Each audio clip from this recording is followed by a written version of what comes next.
Break के बाद जैसा कि हमने बताया कि प्रधानमंत्री आवास में एक महत्वपूर्ण बैठक चल रही है प्रधानमंत्री नरेंद्र मोदी की अध्यक्षता में। वहां पर रक्षा मंत्री राजनाथ सिंह वहां पर मौजूद हैं। उसके अलावा एनएसए अजीत डोभाल वहां पर मौजूद हैं और साथ ही साथ सीडीएस और तीनों सेनाओं के प्रमुख वहां पर मौजूद हैं। ये दृश्य आप देख सकते हैं, काफ़ी महत्वपूर्ण ये बैठक है। जिस तरह का माहौल बना हुआ है उसको देखते हुए ये बैठक काफ़ी महत्वपूर्ण बैठक है। पहलगाम आतंकी हमले के बाद जिस तरह का तनाव है उसको देखते हुए ये बैठक काफ़ी महत्वपूर्ण है। उसके अलावा लगातार पाकिस्तान की ओर से सीमा पर जिस तरह से युद्ध विराम का उल्लंघन किया जा रहा है उसको लेकर भी ये काफ़ी महत्वपूर्ण बैठक है। पाकिस्तान लगातार सीमा पर युद्ध विराम का उल्लंघन कर रहा है। भारतीय बलों की ओर से पाकिस्तान का मुंह तोड़ जवाब दिया जा रहा है और इस सब को देखते हुए ये काफ़ी महत्वपूर्ण बैठक है। इस वक्त प्रधानमंत्री नरेंद्र मोदी की अध्यक्षता में एनएसए अजीत डोभाल वहाँ पर मौजूद हैं। उसके अलावा रक्षा मंत्री राजनाथ सिंह वहाँ पर मौजूद हैं। तीनों सेनाओं के अध्यक्ष और सीडीएस वहाँ पर मौजूद हैं। तो इस वक्त की ये बड़ी खबर है। सुधाकर हमारे साथ जुड़े हुए हैं। सुधाकर, अब क्या कुछ अपडेट है आपके पास? देखिए चंद्रशेखर, आप इस वीडियो में देख सकते हैं कि किस तरह का एक इंटेंस डिस्कशन हो रहा है। प्रधानमंत्री ना सिर्फ जानकारी ले रहे हैं सर्विसेज चीफ से, सीडीएस से, एनएसए से, बल्कि वो अपनी तरफ से भी इनपुट दे रहे हैं। तो एक इंटेंस डिस्कशन होता हुआ दिख रहा है और बहुत ही जो आप कह सकते हैं कि एक तरह से जो मौजूदा परिस्थितियां हैं, जो एक तरह से भारत ने एक प्रभावी कार्रवाई, कठोरतम कार्रवाई आतंक के खिलाफ करने की ठानी है। उस कंटेक्स्ट में अगर आप देखें तो ये बहुत ही महत्वपूर्ण बैठक, और हम लगातार इस बात की चर्चा कर रहे हैं चंद्रशेखर, जो 22 तारीख के बाद जो पहलगाम में जो एक विभत्स आतंकी घटना हुई उसके बाद, और जिस तरह की पूरी परिस्थितियां उपजी और जिस तरह से पीएम मोदी ने एक देश को आश्वासन दिलाया, भरोसा दिलाया कि एक बहुत ही कठोरतम कार्रवाई सिर्फ आतंकियों के खिलाफ नहीं बल्कि इसकी साजिश रचने वालों के खिलाफ भी की जाएगी। और उसके बाद हम देख रहे हैं कि कई दौर की अलग अलग बैठकें हुई हैं। उसमें ये सर्विसेज चीफ के साथ बैठक इस बात का भी इंडिकेशन हो सकता है, मेरा मानना है चंद्रशेखर, सीमा पर क्या हालात हैं, क्या तैयारियां हैं, तो साथ ही साथ किस तरह के ऑप्शन हमारे सैन्य बलों के पास है।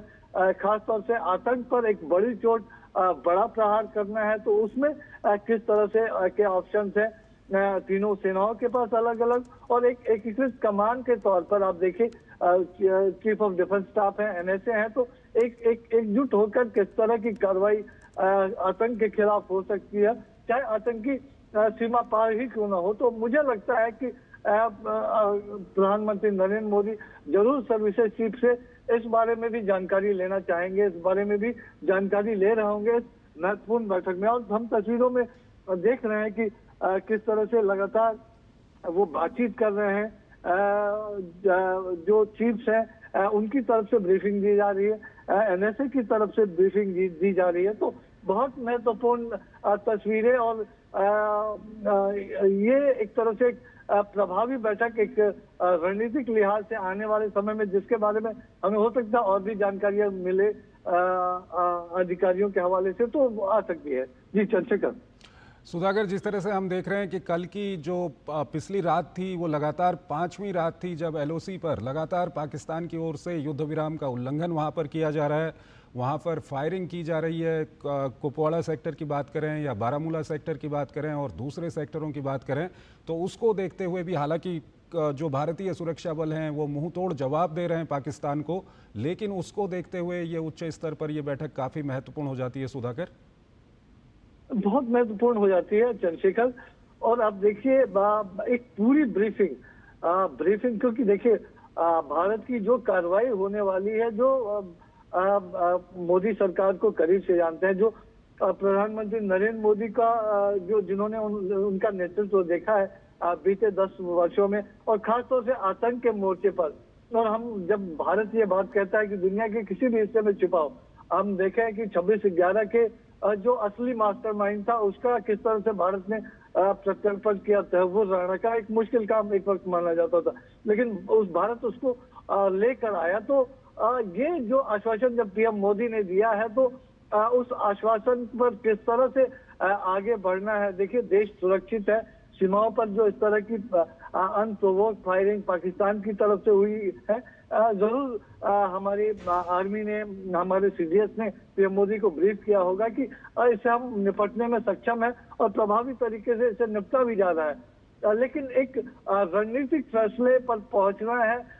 कितनी बड़ी चोट, किस तरह की चोट आतंकियों को देनी है, आतंकियों के आकाओं को देनी है, और ताकि पूरी दुनिया में एक बड़ा संदेश जाए कि भारत अब वो भारत नहीं है। पहले एक वक्त हुआ करता था कि आतंकी हमला करे और भारत चुप बैठता था। भारत ने सर्जिकल स्ट्राइक हो, एयर स्ट्राइक करने का साहस दिखाया है, तो उसके आगे भी भारत जा सकता है, उससे ज्यादा बड़ी भी कार्रवाई कर सकता है। तो मुझे लगता है कि जो तीनों सेनाएं हैं वो पीएम मोदी को जरूर अपनी तरफ से एश्योर कर रही होंगी कि हमारी तैयारियां पूरी हैं आतंक पर हमले की, आतंक पर चोट की, और हम किस तरह के ऑप्शन सामने रख रहे हैं, और उसको लेकर जरूर हम उम्मीद जरूर कर सकते हैं कि पीएम मोदी पूरी जानकारी ले रहे होंगे और बहुत गंभीरता से, इंटेंस तरीके से जो ये पूरी बातचीत डिस्कशन चल रही है, तो हम उसकी तरफ उम्मीद जरूर लगा सकते हैं। चंद्रशेखर बिल्कुल सुधाकर हमारे साथ बने रहिए। हम दर्शकों की जानकारी के लिए बता दें कि इस वक्त जो दृश्य हम आपको दिखा रहे हैं, ये प्रधानमंत्री नरेंद्र मोदी की अध्यक्षता में एक उच्च स्तरीय बैठक चल रही है प्रधानमंत्री आवास में,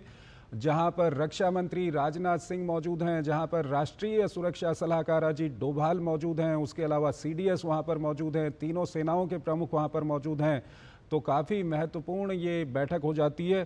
सुधाकर दास हमारे साथ जुड़े हुए हैं। सुधाकर, जो पहलगाम में आतंकी हमला हुआ था, आतंकी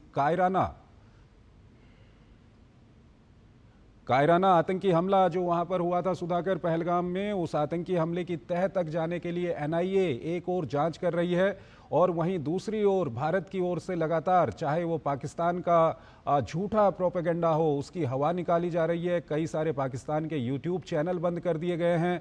उसके अलावा पाकिस्तान के साथ सिंधु जल समझौता जो था उसको सस्पेंड कर दिया गया। ये सब कदम जो उठाए गए हैं उससे कहीं ना कहीं पाकिस्तान बौखला भी गया है। सुधाकर, क्या कुछ कहना चाहेंगे आप?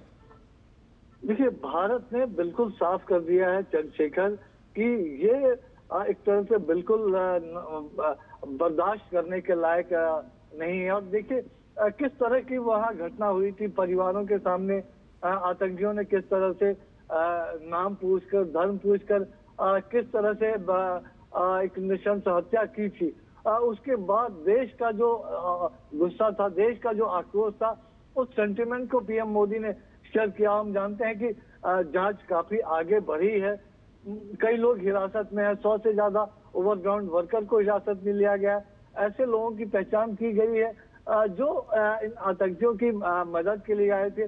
जो तीनों आतंकी थे उनकी पहचान की गई। सुधाकर, आप हमारे साथ बने रहिए। हमारे साथ हमारे संवाददाता अखिलेश सुमन इस वक्त जुड़ चुके हैं न्यूज रूम से, उनसे हम बातचीत करेंगे। अखिलेश, इस वक्त ये काफ़ी महत्वपूर्ण बैठक चल रही है प्रधानमंत्री आवास में, और ये वहाँ पर रक्षा मंत्री राजनाथ सिंह, उसके अलावा एनएसए, सीडीएस और तीनों सेनाओं के प्रमुख हैं।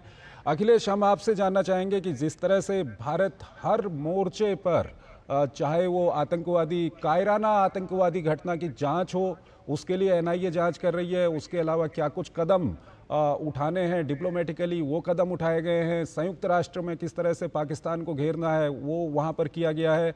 तो क्या कुछ आप कहेंगे? भारत सभी मोर्चों पर इस वक्त कहीं ना कहीं एक कड़ा संदेश दे रहा है, न सिर्फ पाकिस्तान को बल्कि पूरी दुनिया को। निश्चित तौर पे अभी जो स्थिति हो गई है, उस स्थिति में प्रधानमंत्री नरेंद्र मोदी ने जो कड़ा संदेश दिया था बिहार के मधुबनी से कि जहां भी आतंकवादी हो उनको हम पकड़ेंगे, उनको सजा देंगे, और फिर यह भी बात है कि उनके जो आका हैं, जो उनके स्पॉन्सर हैं, जो उनको फैसिलिटेट करते हैं, उनको भी हम सजा देंगे। तो निश्चित तौर पे जो पूरे सड़क की सुई जा रही है वो लगातार इस ओर जा रही है कि वो जो आतंकवादी आए थे वो पाकिस्तान में उनकी ट्रेनिंग हुई थी, पाकिस्तान में उनका सारा तार जुड़ा हुआ है, और ये भी संभावना और आशंका व्यक्त की जा रही है कि हो सकता है वो पाकिस्तान के ही कमांडो सेवा से आए हुए लोग हों जिन्होंने इतनी नृशंसता से हत्या की।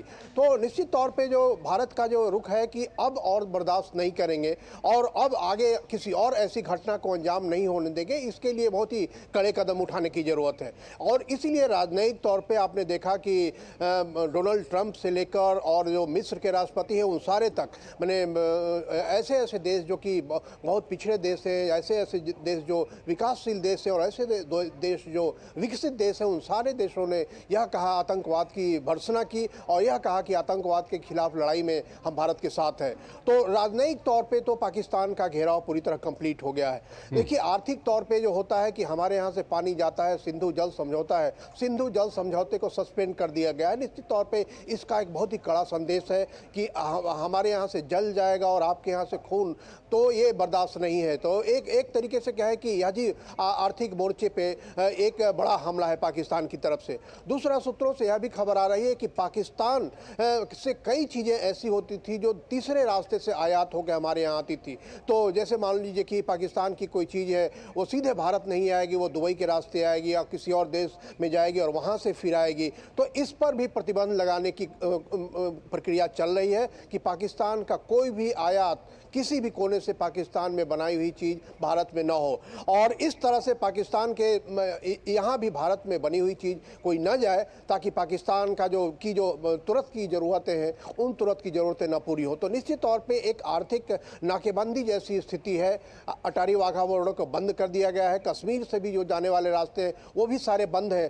तो कह सकते हैं कि भारत ने आर्थिक तौर पर, राजनयिक तौर पर और ये जो आवागमन का जो रास्ता है व्यापारिक, तो ये सारे रास्ते बंद कर दिए हैं पाकिस्तान के लिए। अब जो देखना है अब ये है कि जो कार्रवाई किस तरीके की होती है। सेना पूरी तरह से तैयार है और सेना न सिर्फ पश्चिमी बॉर्डर पे बल्कि सेना पूर्वी बॉर्डर पे और उत्तरी बॉर्डर पे भी तैयार करने की बात मैं सुन रहा हूं, क्योंकि जब ठीक है अखिलेश, ये वक्त कम है हमारे पास, इस बुलेटिन को हमको यहीं पर खत्म करना होगा। बहुत बहुत शुक्रिया आपका, सुधाकर आपका भी बहुत बहुत शुक्रिया।